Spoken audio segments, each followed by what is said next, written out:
बिहार विधानसभा चुनाव से पहले महागठबंधन ने बुधवार को राजधानी पटना में बड़ी राजनीतिक चाल चली। कांग्रेस कार्य समिति की बैठक के बाद शाम 4 बजे राहुल गांधी और तेजस्वी यादव ने मिलकर अति पिछड़ा न्याय संकल्प का ऐलान किया। इसमें अति पिछड़े समाज के लिए कई बड़े वादे किए गए और सत्ता में आने के बाद इन्हें लागू करने का भरोसा दिया गया।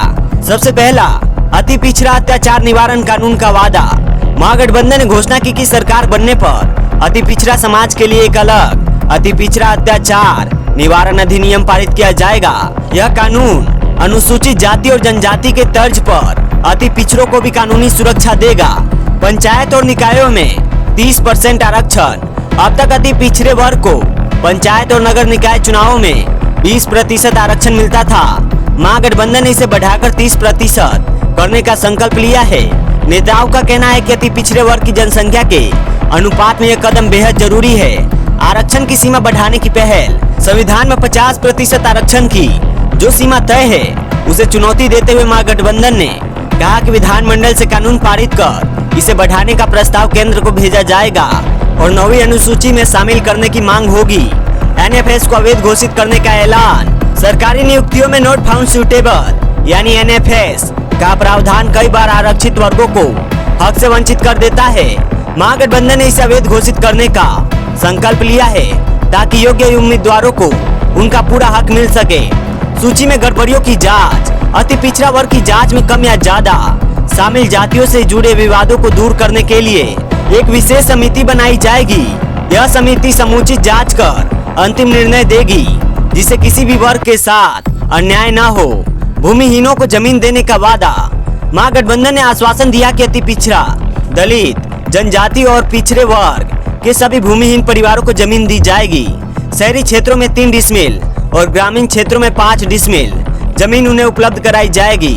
शिक्षा में आरक्षण। यूपीए सरकार द्वारा पारित शिक्षा अधिकार अधिनियम 2010 के तहत निजी विद्यालयों में नामांकन हेतु आरक्षित सीटों का आधा हिस्सा अति पिछड़ा, पिछड़ी जाति, अनुसूचित जाति और जनजाति के बच्चों हेतु निर्धारित किया जाएगा। सरकारी ठेकों में आरक्षण। सरकारी ठेकों और आपूर्ति के कामों में जिनकी कीमत 25 करोड़ रुपए तक है, अब अति पिछड़ी जाति, अनुसूचित जाति, जनजाति और पिछड़ी जाति के लोगों को 50% का आरक्षण मिलेगा। निजी संस्थानों में आरक्षण लागू। महागठबंधन ने ऐलान किया कि संविधान की धारा 15(5) के तहत राज्य के सभी निजी शिक्षण संस्थानों में आरक्षण लागू किया जाएगा। इसके साथ ही एक उच्च स्तरीय आरक्षण नियामक प्राधिकरण बनाया जाएगा जो पूरी प्रक्रिया पर निगरानी रखेगा। आरक्षण नियामक प्राधिकरण का गठन। आरक्षण की व्यवस्था का देखरेख के लिए एक उच्च अधिकार प्राप्त आरक्षण नियामक प्राधिकरण बनाया जाएगा। इसके अलावा जातियों की आरक्षण सूची में कोई भी बदलाव केवल विधानसभा की मंजूरी के बाद ही किया जा सकेगा। बिहार की नवीनतम अपडेट्स के लिए डिजिटली टॉक्स इंडिया से जुड़े हर पल की जानकारी, बिहार की हर खबर सबसे पहले आपके पास, क्योंकि हम रखते हैं आपको हर पल के लिए तैयार। जुड़े रहे हमारे साथ और बने रहे अपडेटेड।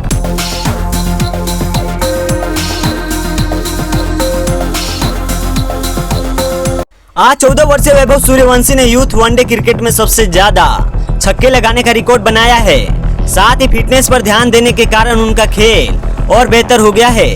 उन्होंने हाल ही में इंस्टाग्राम पर एक फोटो शेयर किया है जिसमें उनके फिटनेस ट्रांसफॉर्मेशन की झलक साफ दिख रही है। भारतीय अंडर-19 टीम के सलामी बल्लेबाज वैभव सूर्यवंशी इन दिनों सिर्फ मैदान पर ही नहीं बल्कि अपने फिटनेस को लेकर भी चर्चा में है। ब्रिस्बेन में खेले गए यूथ वनडे मुकाबले में शानदार प्रदर्शन करने वाले वैभव ने पिछले कुछ महीनों में अपने फिटनेस लेवल पर खूब मेहनत की है। इंस्टाग्राम पर शेयर की गई उनकी हालिया तस्वीरों में साफ दिखता है कि उन्होंने वजन घटाकर खुद को और अधिक फिट और एथलेटिक बना लिया है। कुछ दिन पहले इन्होंने अपने इंस्टाग्राम अकाउंट से इस फोटो को शेयर किया था। इसी को देखकर उनके फैंस ने उनके टोन्ड चेहरे की तारीफ की और उनके इस नए लुक की भी प्रशंसा की। बुधवार को ऑस्ट्रेलिया अंडर-19 के खिलाफ खेले गए मुकाबले में वैभव ने 68 गेंदों पर 70 रन ठोके। इस दौरान उन्होंने 6 छक्के और 5 चौके लगाए। उनकी ताजा फिटनेस का असर उनकी बल्लेबाजी में भी साफ दिखाई दिया। तेज फुटवर्क और लंबे शॉट्स लगाने की क्षमता में बढ़ोतरी ने उन्हें विपक्षी गेंदबाजों के लिए बड़ा खतरा बना दिया है। रिकॉर्ड तोड़ने वाले युवा बल्लेबाज 14 वर्षीय वैभव सूर्यवंशी अब तक 10 यूथ वनडे मुकाबले में 41 छक्का लगा चुके हैं। इस मामले में उन्होंने उन्मुक्त चंद का रिकॉर्ड तोड़ दिया है जिन्होंने 21 मुकाबलों में 38 छक्के लगाए थे। फिटनेस पर ध्यान देने के बाद वैभव का खेल और भी निखर गया है और वे अब अपने करियर के शुरुआती दौर में ही बड़े खिलाड़ियों की तरह चर्चाओं में हैं। वह सोशल मीडिया पर भी काफी चर्चा में हैं। वैभव ने इंस्टाग्राम पर होटल की एक फोटो शेयर की जिसमें उनके फैंस ने उनके टोन्ड चेहरे को देखा और उनके नए लुक की तारीफ की। लोगों ने उनकी मेहनत की सराहना की और उन्हें भविष्य का स्टार बताया। क्रिकेट फैंस का मानना है कि इतनी कम उम्र में फिटनेस पर ध्यान देने से उनका करियर और ऊंचाइयों तक पहुंचेगा। आने वाले समय में जब भारत की अंडर-19 टीम के बड़े टूर्नामेंट होंगे तब उनकी फिटनेस और बल्लेबाजी दोनों ही टीम की जीत में अहम भूमिका निभा सकते हैं। कोच और क्रिकेट विशेषज्ञ भी मानते हैं कि वैभव की यह प्रतिबद्धता उन्हें भारतीय क्रिकेट का अगला बड़ा सितारा बना सकती है। बिहार की नवीनतम अपडेट्स के लिए डिजिटली टॉक्स इंडिया से जुड़े हर पल की जानकारी, बिहार की हर खबर सबसे पहले आपके पास, क्योंकि हम रखते हैं आपको हर पल के लिए तैयार। जुड़े रहे हमारे साथ और बने रहे अपडेटेड।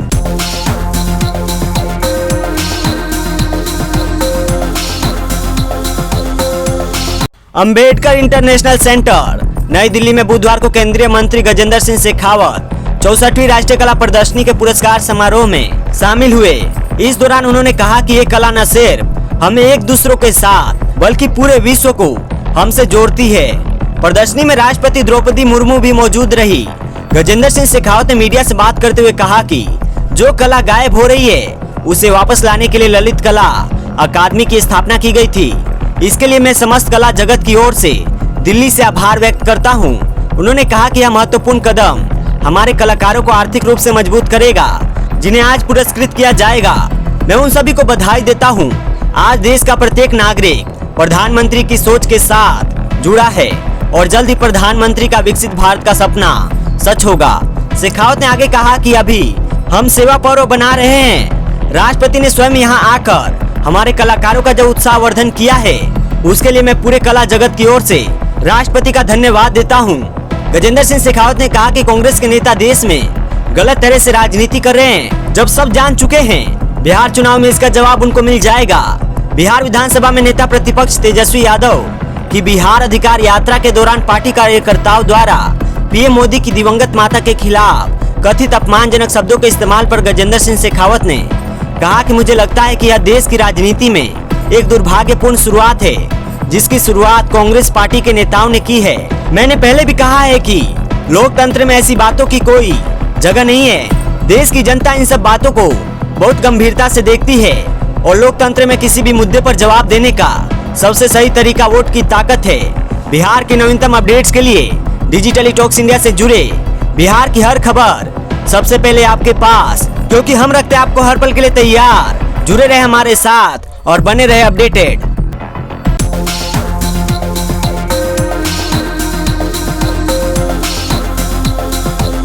हिंदू देवी देवताओं के लिए अभद्र भाषा का इस्तेमाल करने वाली बिरहा गायिका सरोज सरगम को उसके पति राम मिलन बिंद के साथ गिरफ्तार कर लिया गया है। दोनों की गिरफ्तारी उत्तर प्रदेश के मिर्जापुर पुलिस ने की है। यूट्यूब पर आपत्तिजनक वीडियो अपलोड करने के बाद लोगों का गुस्सा भड़क उठा था और लोग उनकी गिरफ्तारी की मांग कर रहे थे। इसी बीच प्रशासन ने गायिका और उसके पति की अवैध संपत्तियों के खिलाफ भी जांच के बाद एक्शन लिया है। सरोज सरगम और राम मिलन बिंद की गिरफ्तारी के बाद मिर्जापुर तहसील प्रशासन ने उनकी अवैध संपत्ति का पता लगाने के लिए गढ़वा गांव में एक टीम भेजी। नायब तहसीलदार के नेतृत्व में वन विभाग और पुलिस प्रशासन की संयुक्त टीम ने जांच पड़ताल की। इस दौरान लगभग 15 बीघा सरकारी वन भूमि पर अवैध कब्जा पाया गया, जिस पर एक कच्चा मकान भी बना हुआ है।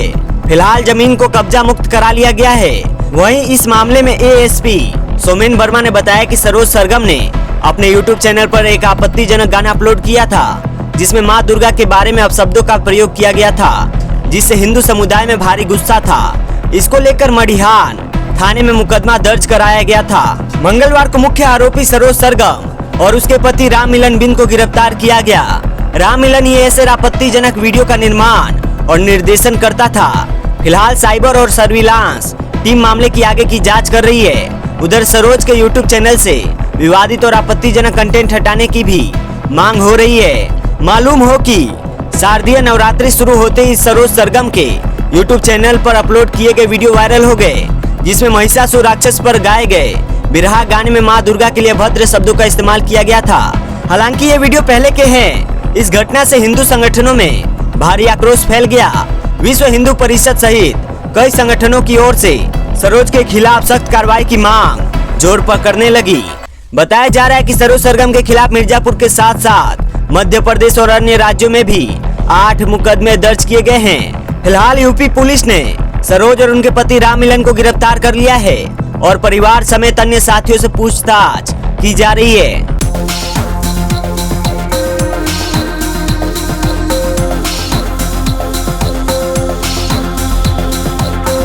तब तक ये बच्चे थोड़े बड़े हो जाएंगे। संडे नहीं, अगले साल होगा भारत का पाकिस्तान से मुकाबला। हरभजन सिंह ने लिए मजे, वीडियो हुआ वायरल। एशिया कप 2025 में उम्मीदें लगाई जा रही थी कि भारत और पाकिस्तान के बीच फाइनल हो सकता है, लेकिन सुपर 4 में पाकिस्तान टीम की हार के बाद हरभजन सिंह ने पड़ोसी मुल्क पर तंज कसा है। क्रिकेट फैंस उम्मीद जता रहे थे कि भारत और पाकिस्तान के बीच एशिया कप 2025 का फाइनल 28 सितंबर को हो सकता है, लेकिन सुपर 4 में भारत ने जिस तरह पाकिस्तान को हराया, उस पर अब हरभजन सिंह का भी बयान सामने आया है। वहीं हरभजन सिंह ने पाकिस्तानी टीम पर तंज कसा है। हरभजन सिंह ने इंस्टाग्राम में स्टोरी शेयर कर पाकिस्तान टीम से मजे लिए, जहां भारत पाकिस्तान की राइवलरी को एक तरफा करार दिया। दिग्गज स्पिनर हरभजन सिंह ने भारत की पाकिस्तान पर 6 विकेट से मिली जीत पर कहा, अब संडे नहीं बल्कि अगले साल दोनों मुल्कों में आमना सामना होगा, तब तक पाक टीम और भी तगड़ी हो जाएगी।